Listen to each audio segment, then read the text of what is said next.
নিজেরাই সাক্ষী, ঘর থেকে বেরোতে দেয়নি 15 দিন, নির্বাচনের দিনও বেরোতে পারেনি। নির্বাচনের দিন ডিজিটাল সিকিউরিটি অ্যাক্টে একটা মামলা দিয়েছে। এই যে শেখ হাসিনা যে এইভাবে দেশটাকে ধ্বংস করেছে, তার কারণ তিনি গণতন্ত্রের পথ অনুসরণ করেন নাই, স্বৈরতন্ত্রের পথ অনুসরণ করেছেন। তার নির্বাচনগুলো ছিল প্রহসন। আমারটা তো আপনি নিজেরাই সাক্ষী, ঘর থেকে বেরোতে দেয়নি 15 দিন, নির্বাচনের দিনও বেরোতে পারেনি। নির্বাচনের দিন ডিজিটাল সিকিউরিটি অ্যাক্টে একটা মামলা দিয়েছে। সুতরাং তারা এইভাবে গণতন্ত্রকে দূরে সরিয়ে দিয়েছে বলে তাদের এই পতন।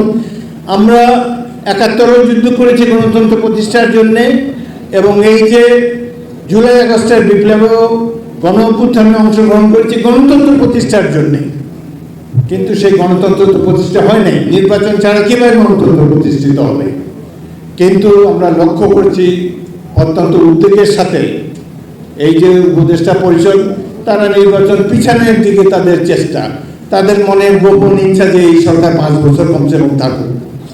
কিন্তু এই সময়ের মধ্যে অর্থনীতি কমে নিচের দিকে নেমে যাচ্ছে, আহতদের চিকিৎসা পর্যন্ত দিতে পারেন না। রাত 3টার সময় ঘোষণা দেয় আগামীকালকে পরীক্ষা পোস্টপন্ড হলো। রাত 3টায় কে শুনবে? কত মানুষের ভোগান্তি হয়, ছাত্র যুবকদের কত অসুবিধা হয়, দরিদ্র অভিভাবকদের কত ধরনের হয়রানির শিকার হতে হয়। এরা জীবনে গ্রামে থাকে নাই, গ্রামের মানুষ চেনে না, রাজনীতি সম্পর্কে কোনো ধারণা নাই।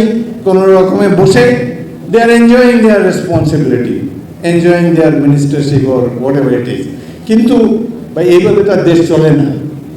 আপনারা সবাই নির্বাচন চান, অবিলম্বে নির্বাচন চান। সুতরাং নির্বাচন ছাড়া তো গণতন্ত্রকে প্রতিষ্ঠিত করার আর তো কোনো উপায় নাই।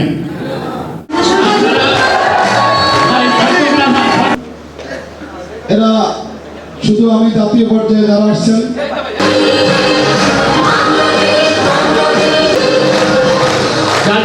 বসে যাবেন। অহংকার, লালমোহনবাসীর অহংকার। আজকে তিনি 6 বার সংসদ সদস্য হয়েছিলেন। এর জন্য এই লোকটি এ দেশের মা মাটি, মানুষের সন্তান, এদেশের মা মাটি মেজরাবিজের কালাদা দিয়া এই দেশ এবং মাটিকে পাওয়া প্রয়োজন নাই। আজকের কাউন্সিল থেকে